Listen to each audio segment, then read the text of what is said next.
Coming up next on Good Morning El Paso, the Sun Bowl will be full of Devils come December 27th. A look at who's coming as well as what lies ahead for the UTEP Miners. Does one El Pasoan have the best Christmas light display in the nation?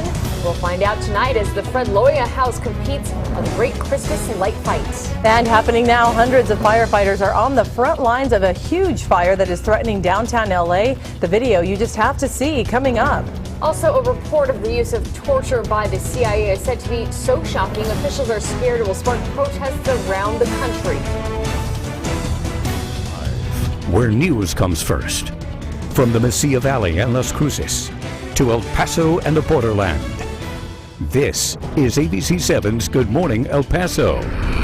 Good Monday morning, everyone. I'm Hillary Floren. And I'm Stephanie Valle. Welcome to us, watching us here on Good Morning El Paso. Before we get to your storm weather forecast, we want to show you some video of a massive fire happening right now in downtown LA. Yeah, this video just came into the newsroom. Take a look. The fire has closed down portions of two major freeways this morning, including the 101. It started around 2:30 this morning. The LA Fire Department is saying more than 250 firefighters are battling this blaze. Officials say it was an apartment building under construction that caught fire. And we're told it's now threatening the buildings nearby. As for now, there have not been any reports of injuries, which is pretty amazing considering how huge that fire is. And we're not sure how much of it they even have contained at this point. Again, that video just came into our newsroom. And now here back in the borderland, we're learning more about a house fire that happened just after midnight. This one happened on the 4900 block of Royal in northeast El Paso. Fire officials say it started in the back of the house. There were no injuries and everyone got out safely. The cause is under investigation.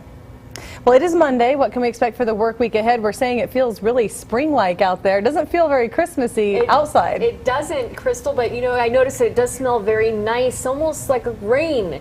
Nearby. Yes, yeah, you know, we've got that moisture that's moving in. That might be what you're noticing and smelling outside. That's going to be in the form of clouds today, and then tomorrow the slight chance of rain. Now this morning, 46 is your temperature in El Paso. Hillary's right, it doesn't exactly feel like we're tracking towards the official start to winter. It does feel like 41 degrees outside. Your winds are at 12 miles per hour. They're to blame for that slight wind chill effect. Over in Las Cruces, 43 is your temperature currently. It feels like 38 degrees, and your winds are at 8 miles per hour. Notice the relative humidity, 70%. That's your upper level moisture that's starting to move in around our region. Some clouds moving into the west edge of our viewing zone. Later today, partly cloudy conditions in the forecast. We'll talk more about rain chances coming up and why temperatures today are at nearly 70 again. That's coming up in just a bit. All right, thanks so much, Crystal. It's official, Devils are taking over the Sun Bowl. Arizona State University will play Duke in the 81st annual Hyundai Sun Bowl on December 27th. Mayor Oscar Leeser was front and center when the teams were announced, as you saw there yesterday. Last year, Virginia Tech took on UCLA here in El Paso to a very large crowd. This year, Mayor Leeser is even more excited about the impact this bowl game will have on the local economy, because many of the fans will be traveling here from less than 6 hours away on I-10. Give the big boost to the economy. You know, in the 5 days they'll be here, it's a big economic boost, and the Sun Bowl has always been a huge draw, and that was the main reason when we looked at sponsoring the bowl game going forward. And Football Committee Chairman John Fulmer expects Duke and ASU to be an exciting offensive game. As for the Miners, they're headed to I-25 to Albuquerque to take on Utah State in the Gildan, New Mexico Bowl. That will be December 20th at noon. UTEP finished the season 7-5, its first winning season since 2005, and now have a chance at 8 wins. UTEP has not won a bowl game since 1967, and that was on home turf in the Sun Bowl. The Utah State Aggies finished 9-4 in the Mountain West Conference and won 5 of their last 6 games to end the season.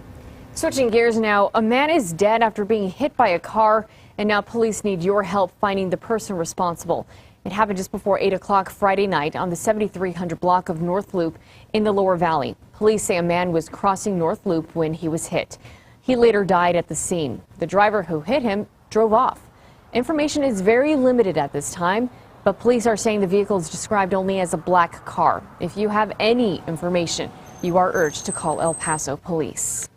A deadly car crash leaves 3 people dead, including one man from El Paso. This happened early Saturday morning in Andrews County, which is about 4 hours east of El Paso. Police say one car ran through a stop sign, T-boning another car at high speed. and that's when a third car driving east collided with both of those cars.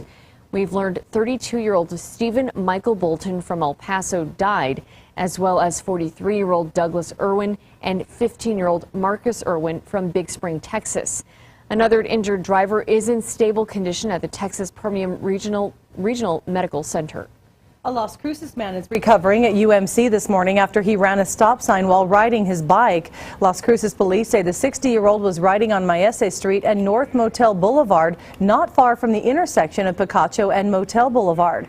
Police say the man was hit when he crossed the path of an oncoming SUV. He was not wearing a helmet and had to be flown to UMC with head injuries, which witnesses say appeared to be very serious.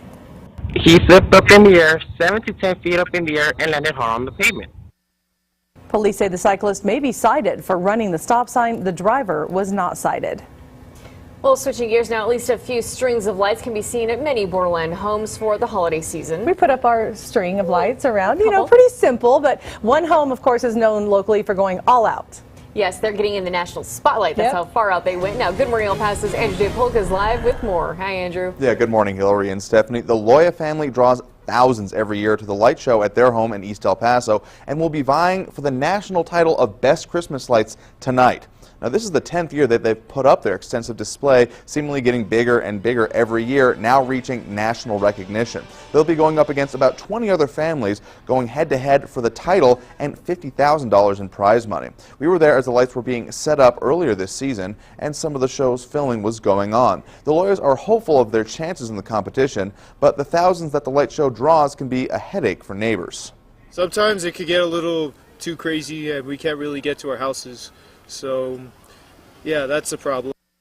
They hope that people understand the need to give back this season. And, of course, the Great Christmas Light Fight premieres tonight with a 2-hour special beginning at 7 p.m. The Loyos will be featured in the second hour. Hillary and Stephanie? I will be sure to watch. That sounds like a lot of fun. It does. And speaking of the Great Light Fight, one woman in New York is crushing the competition with her extravagant display. ABC's David Wright takes us to the front lines.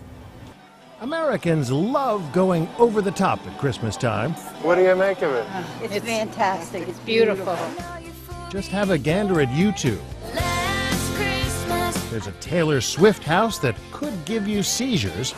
And Frozen, even in the desert. Yes, that green light is a cactus. Let it go, let it go. But when it comes to spreading Christmas cheer, nobody outdoes Lucy Spada in Brooklyn. Those soldiers, those were brought in here by a crane.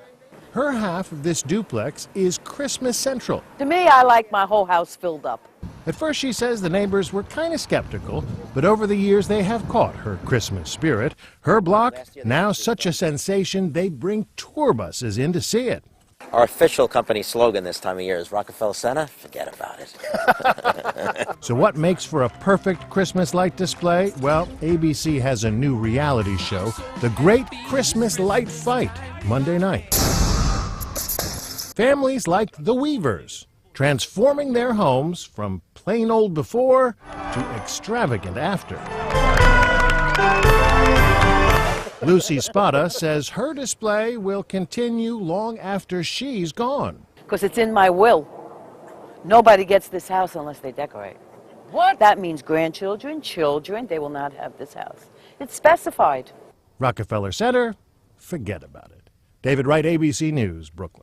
Wow, so Lucy there, I want to see what the inside of her house looks like. If she said she wants it all Christmas, all, I just was wondering where does she store all of that stuff? Oh, she's got to have a separate place, right? It's just a duplex. He doesn't have that much space. All right, here's a live look at traffic. Things are looking good. See, even downtown is getting decked out. Oh, yeah, look at all those lights, but they're traffic lights. We'll keep them year-round. I-10 and Piedras, you can see that things are moving along pretty smoothly. No problems to report. And royalty has made its way to America. The Duke and Duchess of Cambridge landed in New York last night for their first official trip to the U.S. Is a meeting with President Obama on the agenda. Also coming up, the mission to repair one of El Paso's oldest churches. Can parishioners raise $1 million, though, to fix up St. Patrick's Cathedral? But first, meteorologist Crystal Fly has your complete forecast. Crystal. Good morning and happy Monday. Today we're starting out nice, but could there be some big changes as we move through the next part of your work week? We've got the details up after your break. And this is ABC 7, where news comes first.